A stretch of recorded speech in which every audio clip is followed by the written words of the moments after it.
Sans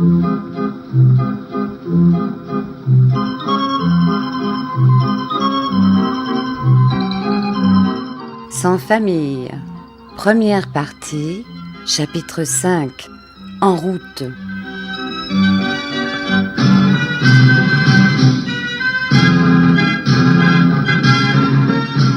Pour acheter les enfants 40 francs, il n'en résulte pas nécessairement qu'on soit un ogre et qu'on fasse provision de chair fraîche afin de la manger.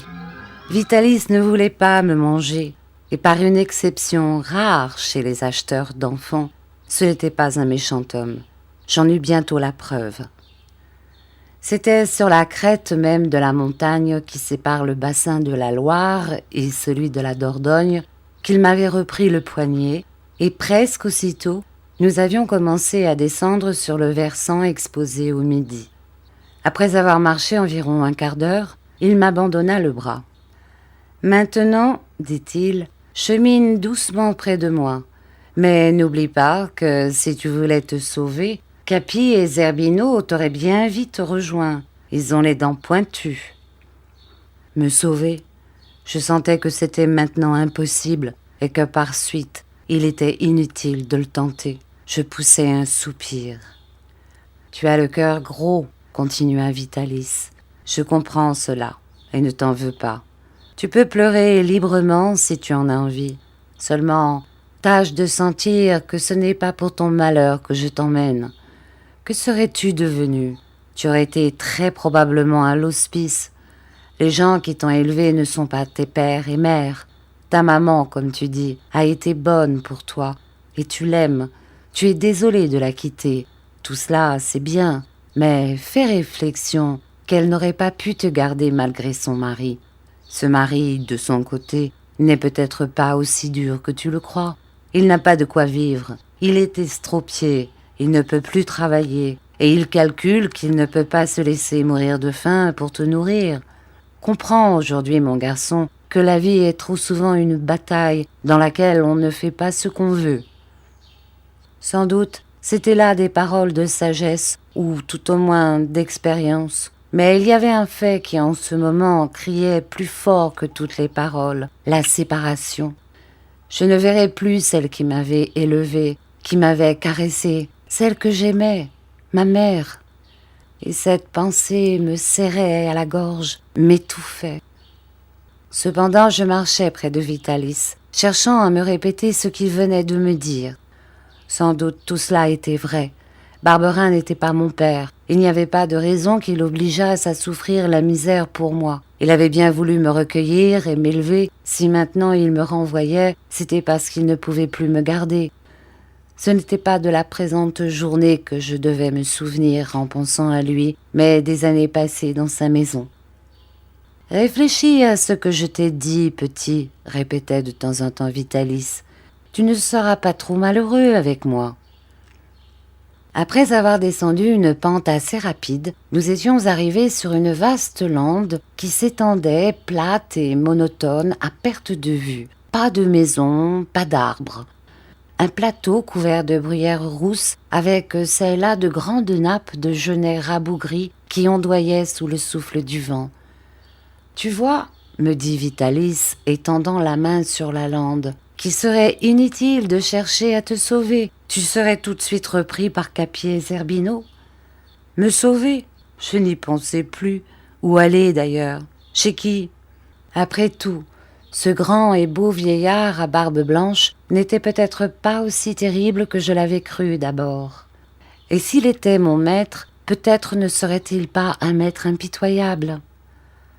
Longtemps nous cheminâmes au milieu de tristes solitudes, ne quittant les landes que pour trouver des champs de brande et n'apercevant tout autour de nous, aussi loin que le regard s'étendait, que quelques collines arrondies au sommet stérile. Je m'étais fait une toute autre idée des voyages, et quand parfois, dans mes rêveries enfantines, j'avais quitté mon village, ça avait été pour de belles contrées qui ne ressemblaient en rien à celles que la réalité me montrait. C'était la première fois que je faisais une pareille marche d'une seule traite et sans me reposer. Je traînais les jambes et j'avais la plus grande peine à suivre mon maître. Cependant, Je n'osais pas demander à m'arrêter. « Ce sont tes sabots qui te fatiguent, me dit-il. À Ussel, je t'achèterai des souliers. » Ussel, c'est encore loin ? Voilà un cri du cœur, dit Vitalis en riant. Tu as donc bien envie d'avoir des souliers, mon garçon ? Eh bien, je t'en promets, avec des clous dessous. Et je te promets aussi une culotte de velours, une veste et un chapeau. Cela va sécher tes larmes, j'espère, et te donner des jambes pour faire les 6 lieues qui nous restent. Des souliers à clous, une culotte de velours, une veste, un chapeau. Ah, si mère Barberin me voyait, comme elle serait contente, comme elle serait fière de moi. Quel malheur qu'Ussel fût encore si loin. Malgré les souliers et la culotte de velours qui étaient au bout des 6 lieues qui nous restaient à faire, il me sembla que je ne pourrais pas marcher si loin. Heureusement, le temps vint à mon aide. Le ciel, qui avait été bleu depuis notre départ, s'emplit peu à peu de nuages gris, et bientôt il se mit à tomber une pluie fine qui ne cessa plus. Avec sa peau de mouton, Vitalis était assez bien protégé, et il pouvait abriter Joli Cœur, qui, à la première goutte de pluie, était promptement rentré dans sa cachette. Mais les chiens et moi, qui n'avions rien pour nous couvrir, nous n'avions pas tardé à être mouillés jusqu'à la peau. Encore les chiens pouvaient-ils de temps en temps se secouer, tandis que ce moyen naturel n'étant pas fait pour moi, je devais marcher sous un poids qui m'écrasait et me glaçait. « T'enrhumes-tu facilement ?» me demanda mon maître. « Je ne sais pas, je ne me rappelle pas avoir été jamais enrhumé. »« Bien, cela, bien. Décidément, il y a du bon en toi. Mais je ne veux pas t'exposer inutilement. Nous n'irons pas plus loin pour aujourd'hui. Voilà un village là-bas. Nous y coucherons. » Mais il n'y avait pas d'auberge dans ce village, et personne ne voulut recevoir une sorte de mendiant qui traînait avec lui un enfant et 3 chiens aussi crottés les uns que les autres. Enfin, un paysan plus charitable que ses voisins voulut bien nous ouvrir la porte d'une grange. Nous avions un toit pour nous abriter et la pluie ne nous tombait plus sur le corps. Vitalis était un homme de précaution qui ne se mettait pas en route sans provisions. Dans le sac de soldat qu'il portait sur ses épaules se trouvait une grosse miche de pain qu'il partagea en 4 morceaux. Alors je vis pour la première fois comment il maintenait l'obéissance et la discipline dans sa troupe. Pendant que nous errions de porte en porte, cherchant notre gîte, Zerbino était entré dans une maison, et il en était ressorti aussitôt rapidement, portant une croûte dans sa gueule. Vitalis n'avait dit qu'un mot. « À ce soir, Zerbino !» Je ne pensais plus à ce vol, quand je vis, au moment où notre maître coupait la miche, Zerbino prendre une mine basse.